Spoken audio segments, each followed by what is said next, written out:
Lisa today, you know the vibe. Zach, what's good, baby? Let's get it. Hope you guys are doing well. Hope you guys are having an amazing day. What's up, Jacqueline? Hope you're having a fucking fantastic day. I feel like I just said that 5 times. Yo, I'm a little spent. Right now. My dog, let's go. What's up, baby? Let's go. All right, so I'm going to be talking in today's episode on how to build a solid routine, how to get back on track if you've fallen off the horse. So I'm not going to waste anyone's time. We're going to get this popping in a second. Let's get it. Yo, we got 6 people on IG. What's good? TikTok, we got 30 heads. Let's go. Dude, so we got like 40 people here. Facebook, LinkedIn, YouTube, what's popping? All right, let's get this rolling in 3, 2, 1.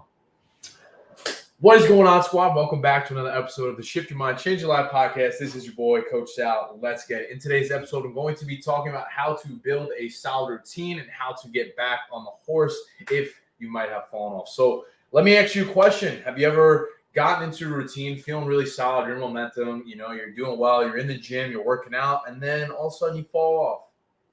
Then maybe you skip a couple workouts, and maybe some time goes by, and maybe your fitness goals have taken a back seat. Can you resonate with that at all? I've been there, and I'm sure there's probably some other people who have felt that way as well. And this is the thing, is that I see this often as a coach, with certain clients, certain prospects, even just friends and family. We get into these routines, and then I see people crumble. Why? Well, there's a couple different things, and we're going to go into this episode here. Now, I really think the biggest thing is your mindset, which is why I titled this podcast as far as shifting your perspective and changing your life, because oftentimes we believe that everything has to be perfect in order to see results. Let me know. Drop down in the comments. Do you feel like you have to be 100% in order to see results in your fitness journey? I used to think that way. I was like, well, you know what? If I can't be in the gym 6 days a week and, I can't do my meal prep and track my calories, fuck it. I'm just going to sit on the couch, eat cheeseburgers, and play video games. That's how I used to think. And that's the perspective that I brought to fitness and training for a long time. And it's that exact framework and level of thinking that actually holds you back from achieving the results that you want. It's your perspective on that. So the question is, cool, well, how do we change that? So I'm going to give you guys 3 tips here on how to change that. So you've been up and down, right?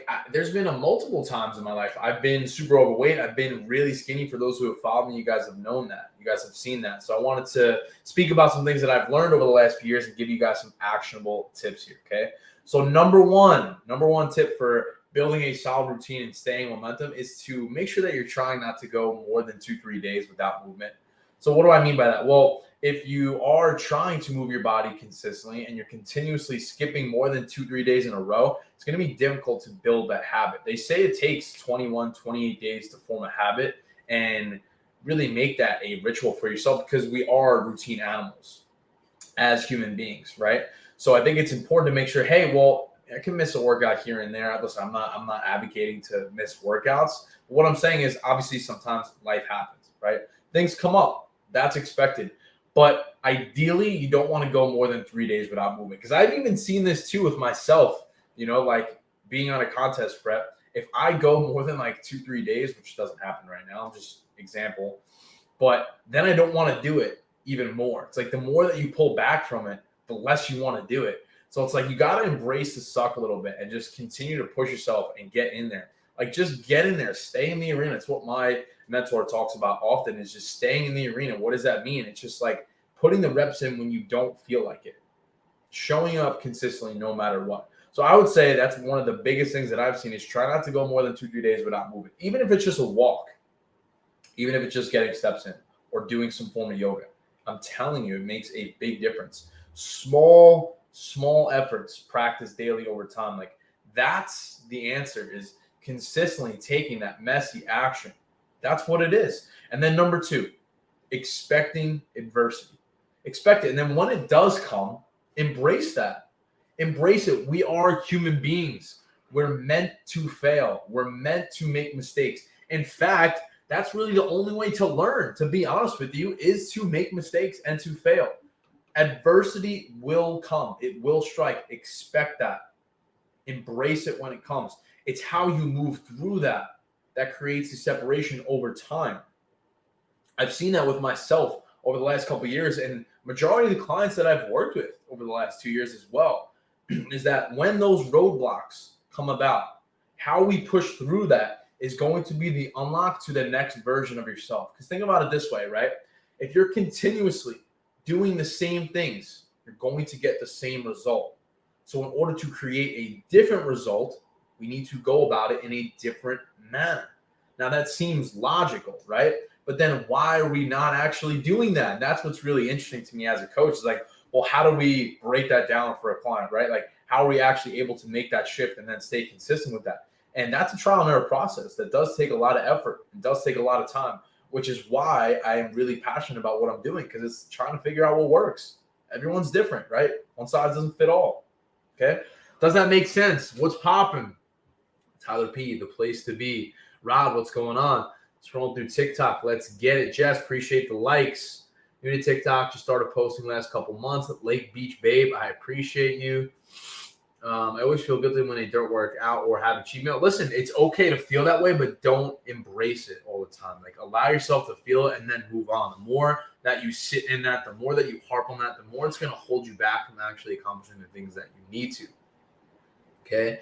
Is a 2-hour gym session too long? Probably. I mean, I only work out for like an hour, 45 minutes. Honestly, that's all you really need to see optimal progression if you're working in a really efficient manner. What do I mean by efficient manner? Well, like, if you're pushing yourself, on heavy compound movements for 3-4 working sets at a decent weight, then you probably don't need to be in there for 2 hours. It's just not optimal. Lexi, appreciate the follow.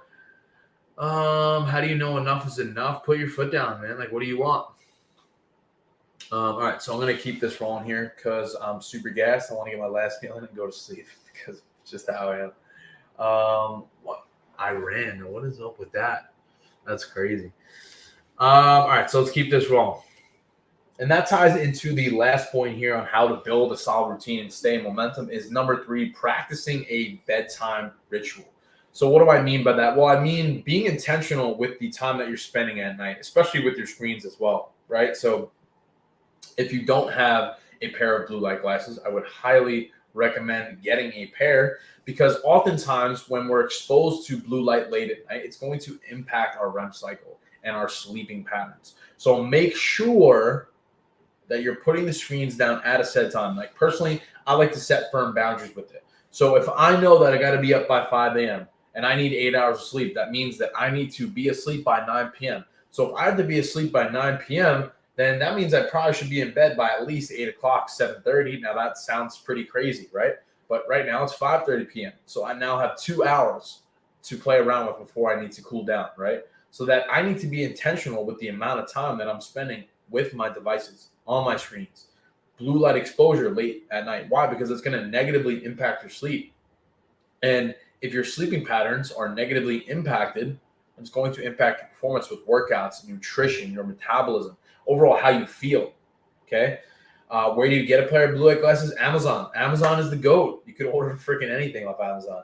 But highly, highly recommend that you get yourself a pair of those. I think they're like $10. I feel like they've really helped me out a lot. Making sure you're killing the lights by a certain amount of time. Like, all right, so I'll give you guys my routine just to give you some context. 7 o'clock rolls around, my lights are off, blue lights are on. I'm super intentional with my screens. And I make sure that when 9 o'clock rolls around, my eyes are closed. I usually put a podcast on the TV. I throw a sleep timer on. Sometimes I light a candle. Sometimes I even take some melatonin to really help, because if you're not getting 7, 8, 9 hours of sleep a night, it's going to be really difficult to function at an optimal level. And then it's going to be difficult to stay in a routine and stay in momentum, because that's what I've seen is that as human beings, we are routine animals and we value structure and ritual. So the more that you can stay in that, the easier it's going to be to continue to stack those small wins and build off that. And over time, that's how you see true progression, whether it be fitness, life, relationships, whatever it is. And that's the foundational principle that we're continuously focusing on here with our podcast, is that we're trying to make sure that that message gets across to you guys, that it's not just lifting, that it's not just eating. Okay. It's a lot more than that. You could ask any client that I've worked with. That's what it is. That's what we focus on. So quick recap: how to build a solid routine, how to stay in momentum, 3 tips. Number 1, try not to go more than 2-3 days without movement. Make sure you're moving your body accordingly. It could even just be steps or yoga. Number 2, expect adversity. Expect adversity and embrace it when it does come. It's always going to happen. Life is tough. It's not meant to be easy. Okay, it's just not. We need to just accept that and continue to move forward. Move past that. Okay, and then number 3 is practicing a bedtime ritual. Like, really be intentional with your screen time. Setting boundaries with your phone, getting blue light glasses, all these things now that you have the power to control. It's a choice. It's a choice every day how you're operating. And if you don't like it, you can change it. And I'm here to tell you that it's possible. Okay. So I hope you got some value. If you did, let me know. Appreciate you guys as always. Peace, love, and protein. See you in the next one.